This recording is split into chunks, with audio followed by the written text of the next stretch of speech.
নমস্কার, আশা করি সবাই ভালো আছেন। আমাদের চ্যানেলটি যারা দেখছেন, পছন্দ করছেন এবং সাবস্ক্রাইব করছেন তাদের অসংখ্য ধন্যবাদ। আপনাদের সাপোর্ট আমাদের অনেক দূর এগিয়ে নিয়ে যাবে। আজকে আমরা কথা বলবো একটি ছবি নিয়ে। এই ছবিটা কমার্শিয়ালি ভীষণ ভীষণ হিট করেছিল। 69-এ ছবিটা হয়েছিল।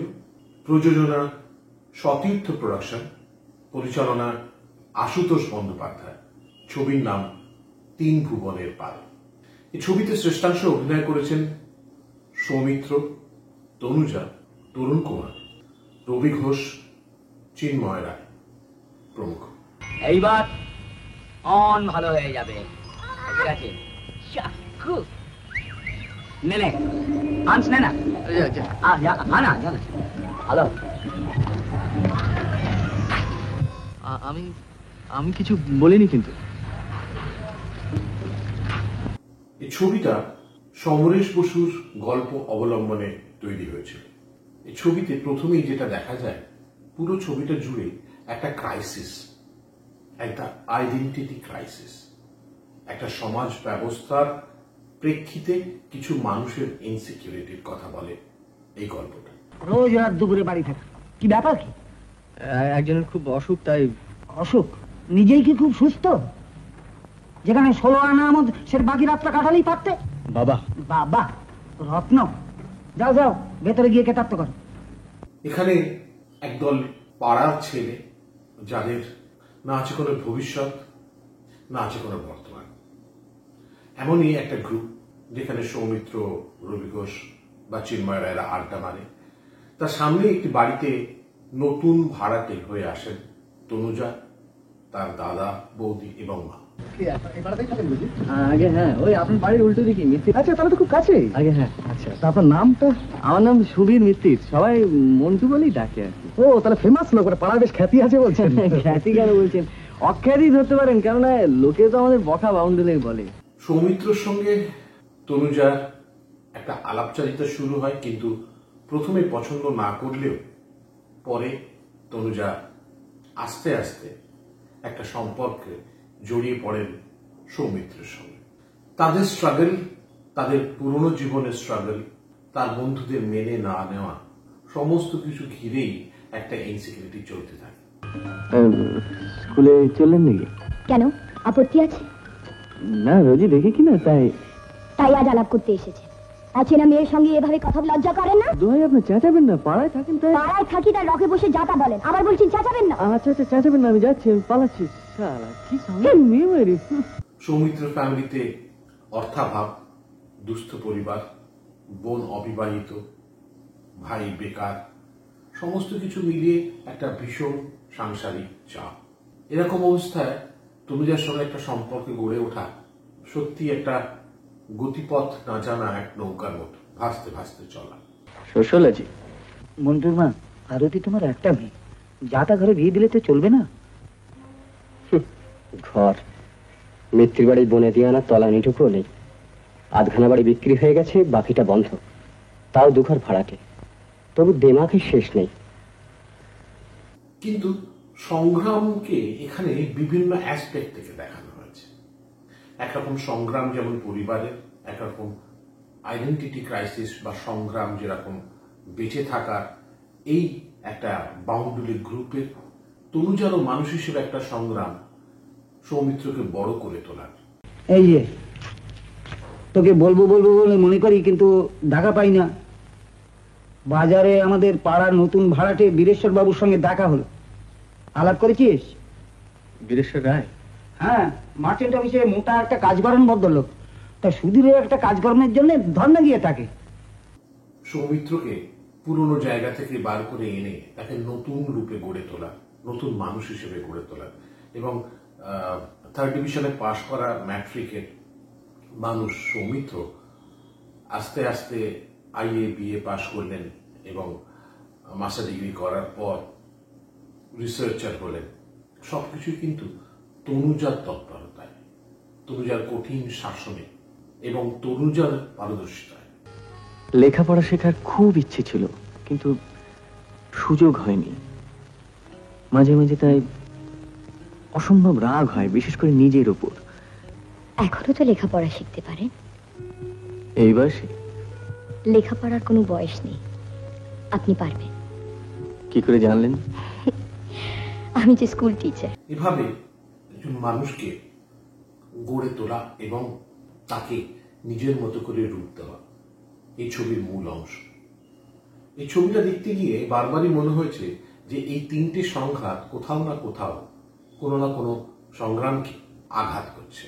যেমন সৌমিত্রের বড় হয়ে ওঠা, সেখানে পুরনো বন্ধুদের আশা যেমন একটা আঘাত তৈরি করছে, তেমন বাড়ি ছেড়ে বেরিয়ে আসা সৌমিত্র এবং তনুজা যখন বাড়িতে ফিরে যাচ্ছে তখন তাদের সংসারের কাছ থেকে তারা অনেক অংশেই কিন্তু একটু বিরূপ মনোভাব পাচ্ছে।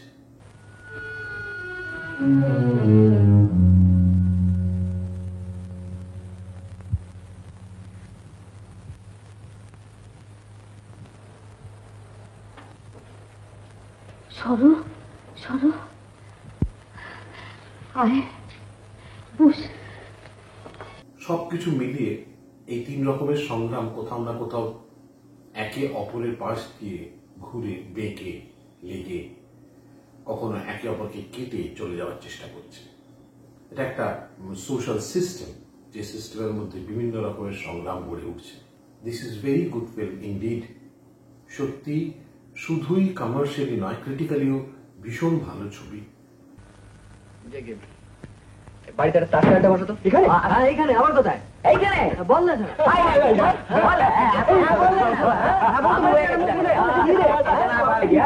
কি বলছিস?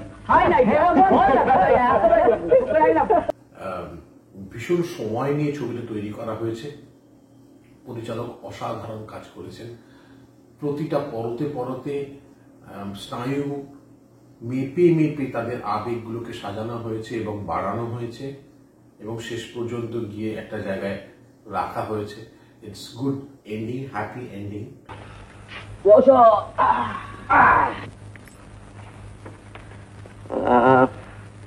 আমি ওদের নিজেই আসতে বলেছিলাম, আজ আমি একটু খেলবো।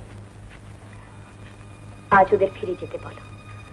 তুমি নিজেই বলেছিলে ইংরেজির নোটটা আজ যেমন করে হোক তুলবে। পরীক্ষার কদিনই বাদে, না পড়তে বসলে তুমি ফেল করবে। অভিনয় সৌমিত্র, তনুজা প্রায় সেকেন্ড হাফের আগে থেকেই পুরো ছবিটাকে টেনেছেন। প্রথম হাফে খুব সুন্দর তাদের বন্ধুত্ব, তরুণ কুমার, রবি ঘোষ, চিন্ময় রায় সবাই মিলিয়ে ছবিটা বেশ জমজমাট করে তুলেছে। চাপরাশি, কুলি, এরা কেউ ভদ্রলোক নয়? আমিও নই, আমি তো শ্রমিক। তাহলে ভদ্রলোক কারা? আরে বাবা, জামা কাপড়ের ভদ্রলোক অনেক দেখা আছে। আমাদের পাড়া বিপিন সরকার চালের চোরা কারবার করে কিছু কামিয়েছে, সে হলো 1 নম্বর ভদ্রলোক। এই ছবিতেও মিউজিক দিয়েছেন অ্যাজ ইউজুয়াল সুধীন দাশগুপ্ত। অত্যাশ্চর্য একজন সঙ্গীত পরিচালক, অসাধারণ একজন সঙ্গীত পরিচালক। মান্নাদের গলায় বেশিরভাগ গান হিট এই ছবির, যেমন কে তুমি নন্দিনী, আগে তো দেখিনি, আর হয়তো তোমারই জন্য। অসাধারণ গান, আজও আমরা শুনি, আজও আমাদের প্রাণ ছুঁয়ে যায় গান দুটি। এই গানগুলো ছবির ক্ষেত্রে একটা অন্য মাত্রা যোগ করেছে।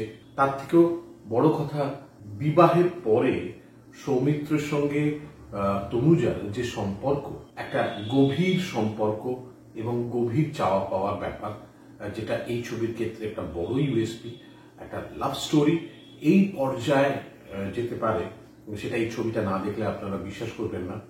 জানো সাহসী, আজ লাইব্রেরি ফেরত একজন অদ্ভুত লোকের বাড়ি গিয়েছিলাম, ধীরানন্দ ব্যানার্জি, কোটিপতি লোক।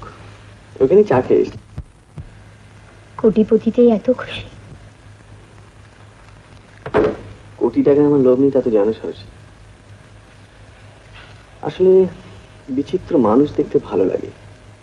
স্বামী স্ত্রীর মধ্যে চাওয়া পাওয়াটা কি অদ্ভুত হতে পারে, কি অদ্ভুত জায়গায় যেতে পারে, যখন সৌমিত্রকে গড়ে তুলতে চাইছে তনুজা এবং তনুজা চাইছেন গড়ে ওঠার পরে একটা মার্জিত জায়গায়, একটা পরিশীলিত জায়গায় যেন তিনি থাকেন। নতুন জায়গায় পাওয়ার আনন্দে অর্থলোভী হয়ে, উচ্চাকাঙ্ক্ষী হয়ে যেন অন্য জায়গায় চলে না যান, নিজেকে যেন আবিষ্কারের পর আবিষ্কার করতে থাকেন। তো একজন মানুষকে গড়ে তুলছে এবং সে চাইছেন গড়ে ওঠার পরে যেন সে তার মত মতো চলে। এটাও খুব অসাধারণ একটা চাহিদা, কারণ গড়ে ওঠার পর মানুষ তার নিজস্বতা বোধ ফিরে পায় এবং সে নিজের মতো চলতে চায়। তোমারই হাতে প্রাণ প্রতিষ্ঠা করার খেলনাটা তোমার হাতের বাইরে চলে যাবে, এটা তোমার কিছুতেই সহ্য হচ্ছে না। তুমি কত বদলে গেছো। টাকা পয়সা, গাড়ি বাড়ির অ্যাম্বিশনকেই এখন তোমার জীবনের স্বাদ বলে মনে হয়। কিন্তু এই ছবিতে একটা বন্ধন রয়েছে, একটা ভালোবাসার বন্ধন, যে বন্ধনের মাধ্যমে দেখা গেছে যে সৌমিত্র কিন্তু তনুজাকে ইগনোর করতে পারেনি, তনুজাকে ছেড়ে চলে যেতে পারেনি, বা তনুজা যে পথে বলছে তার অন্যথা করতে পারেনি। তুমি গেলে গৌরাঙ্গকে নিয়ে যাবে?